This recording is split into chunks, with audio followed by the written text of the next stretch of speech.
Tell. A tell in poker is a subtle but detectable change in a player's behavior or demeanor that gives clues to the player's assessment of his hands. A player gains an advantage if he observes and understands the meaning of another player's tell, particularly if the tell is unconscious and reliable. Sometimes a player may fake a tell, hoping to induce his opponents to make poor judgments in response to the false tell. Is poker really a man's game? Well, these four queens of poker beg to differ. Liz Liu. No stranger to poker, this little bombshell's been around the game for over a decade and can charm her way into letting her opponents almost willingly give her their chips. Maya Geller. One flash of her $1 million smile, and Geller can do almost anything she wants on a poker table. With the smarts and talents to go with her looks, she becomes that much more intimidating to play against. Vanessa Russo. Lady Maverick, as she is fondly known as in the poker circle, is a testament to beauty and brains. Not only was she an honor student in school, she's also part of the upcoming Sports Illustrated swimsuit issue. Shannon Elizabeth. Who can forget the lovable Nadia dancing for all of us in front of the webcam in the movie American Pie? She calls poker her second career, and if her rise in the poker world continues, Hollywood's loss could be poker's gain. So when you encounter these hotties, don't get caught up ogling at them, because they may be taking all your chips away before you even know it.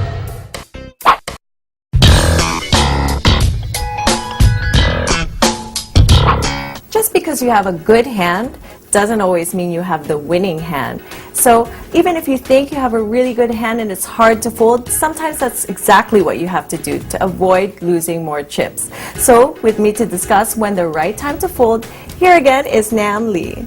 Hi Nam. Hello. Sometimes when you're on a table and you have pretty good cards, I mean say you have mid pockets, and like when somebody starts betting big, when's the right time to fold and let that just go? I think the main reason for you to fold your hand is when you know you're beat. And meaning when you know that your opponent has a better hand than you. Okay. And another reason is when if you believe they have a better hand than you and you can't figure out a way to win the hand, then you should probably fold your hand. Okay, so when you say you know you're beat, that's because they're betting high already? Well, there's a lot of things that you factor in to know when you beat. First of all, who's your opponent you're playing. Okay. You should be already profiling your opponent before you get in the hand with them, and just the way he bets, his tendency, his how much, the amount of the bet, the way he bet it, his breathing pattern, his breathing rhythm. There's a lot of things we factor in before we make that decision.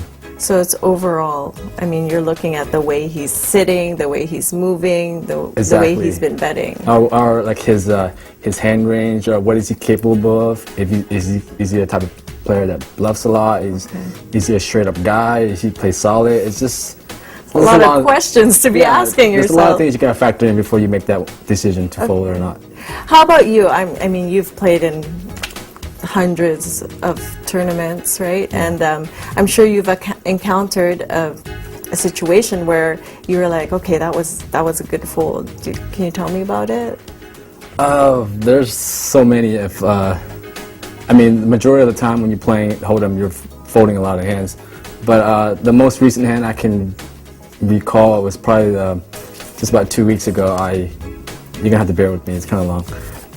At the first level of the main event, I limp 400. Player A on the button makes it 350. Player B on the big blind calls 350. I re-raise to 1600 with 2 queens. Okay. Player A on the button folds his hand. Player B re-raises me back to 6,000. And at this point, we both started with 20,000. Okay. 2 queens. It's a big hand, but it's not an easy laydown. But after about 5 minutes, I decided to fold my hand. One of the main reasons is because it's too early in the tournament, and I only invested 1,600. I'm not willing to invest another 20,000 with 2 queens, and I made the right fold because after I folded, he showed me 2 aces. Okay. So that's just a quick example of one of the times I folded and I was right. Okay. Yeah, it must be hard to lay down those cards. Yeah. There's situations where people are ashamed of folding. For example, like say they were betting into the pot and then all of a sudden somebody bets in and then they fold. I mean, should people feel ashamed of it or? Oh, I tell the players at the table all the time, there's no shame in folding. I mean, a lot of players, they come to the table with their egos, and a lot of times the egos kill you. So the only advice I can give to a lot of players is that if you think you're beat, and it doesn't matter what kind of pot odds you're getting to the pot. For example, if you're getting like 4-1, and but you're like a 3-1 underdog, Okay. you might be getting pot value there, but more importantly, you should value tournament life more than pot odds. So anytime you feel like you're beat, And people say I have too much invested in there, like I can't. people you get know. caught up, you know, they invest chips and they look at the pot, wow, that pot's so big, and if I can win this pot, I'll have this much amount.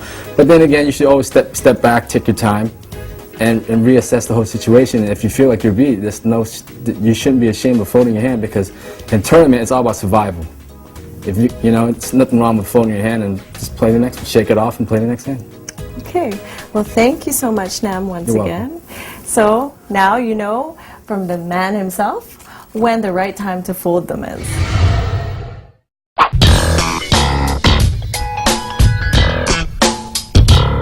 Tilt. When a player plays recklessly, usually due to being beat in a previous hand. When a player is said to be on tilt, he is not playing his best. Usually he's playing very irrationally, playing too many hands, trying wild bluffs, and raising with bad hands.